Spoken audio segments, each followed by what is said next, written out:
Greetings, Jonathan Camarda, Chief Investment Officer. Hopefully you guys all had a great holiday weekend. So where to start? We'll start with the economic backdrop and then the strategies and the actual trades that have been implemented within those. So as we look at the economy, again, it continues to be a bifurcation between the fighting of inflation by Federal Reserves here and then, of course, the ECB and banks around the world. As inflation has been the phantom they are chasing. However, and this, by the way, is not just in the U.S., but in Europe. Australia just went through one of their fastest tightening cycles and such. If you look at currency-wise, though, the U.S. dollar continues to rise, as many of you have in your strategies. We'll see if that continues. The euro continues to drop towards just about at a 1-to-1 ratio with the dollar, pretty close.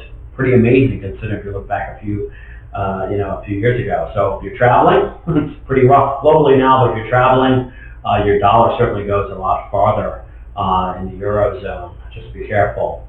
The yen continues to be weak, and the numbers out of Japan have not gotten better. So for some of you in select strategies, we did play that for a while as well.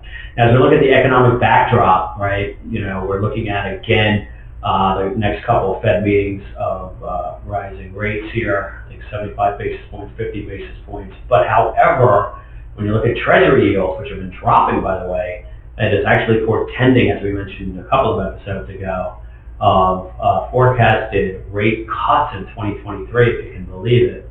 And that is because, again, we said it here a few weeks ago, you're starting to hear it in the news more, that recession is already here, perhaps a shallow one, but nonetheless. And when you look at hiring slowdowns, the retail consumer weakening, tightening liquidity, we have increasing inventories, and then of course the last shoes to drop, as you've seen, one of our well-played ideas that have done well all year, energy, which we've been out of a few weeks, and a lot of you have definitely capitalized on that. And of course commodities have dropped hard. Generally, if that continues, and they've broken some serious trend lines. Again, the smart money is looking at that being weaker, which again portends of an outlook of recession and slowdowns. So it's really hard to see the Fed, piloting a soft landing, given that they are still pushing hard to stave off inflation right into the face of recession here and such. And really, inflation then looks into deflation. But we won't go into that just yet, but that is really what we're looking at. Now, when you look within your strategies, from an equity market standpoint, the market may actually, as we move into earnings season, it's going to be very interesting to see, right, the numbers, because these companies are jumping over each other to lower estimates so that they can hopefully beat those estimates because the outlook has gotten a lot softer. So it'll be interesting to see how they navigate that. So the market, though, technically speaking, if you're looking at charts, looks like it could be in for at least an interim bounce, and there may be some upside.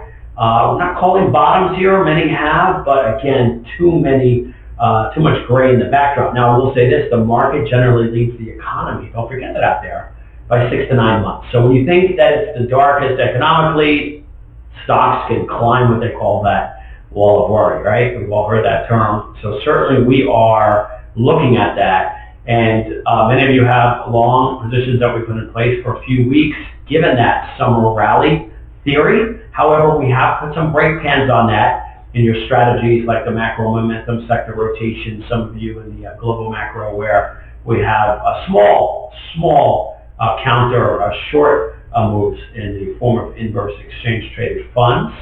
And then also we've added energy in that for you sector momentum traders as well, as we're playing the opposite end of energy as it continues to sink. Now also what's presented a pretty good, believe it or not, opportunity as we have gotten out of our short treasury positions, at least temporarily. We'll see what happens as we move through the month.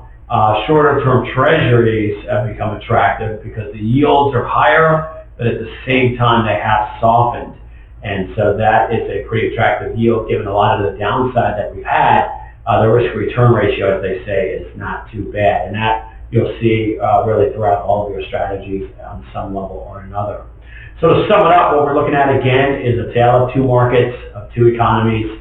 Inflation, deflation, there's a Shakespeare line in there that I won't impugn your intelligence with, but you could probably figure it out. Again, a lot of slowdowns across the board. Retail consumers are feeling it as they're cutting into savings.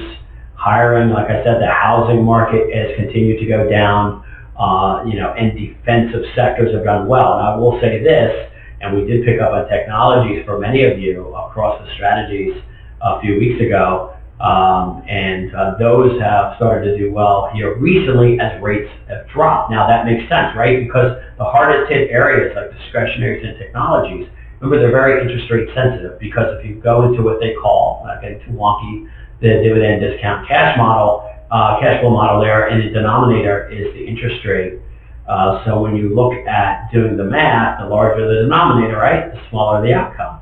So as rates go down in the denominator, what happens, right? The price goes up. See, you guys don't need me. You guys are already analysts. So that's what we're looking at as well. So and depending on that, that gives us a good go ahead. So we watch again the rising rate trend. As that drops, markets have risen, and so it is a kind of what they call a negative correlation. So a lot of stuff on the table. I'll leave it at that. Other than that, be prepared. Really, we could go more bullish if it calls for it. Right now, we're basically in a neutral position defensively.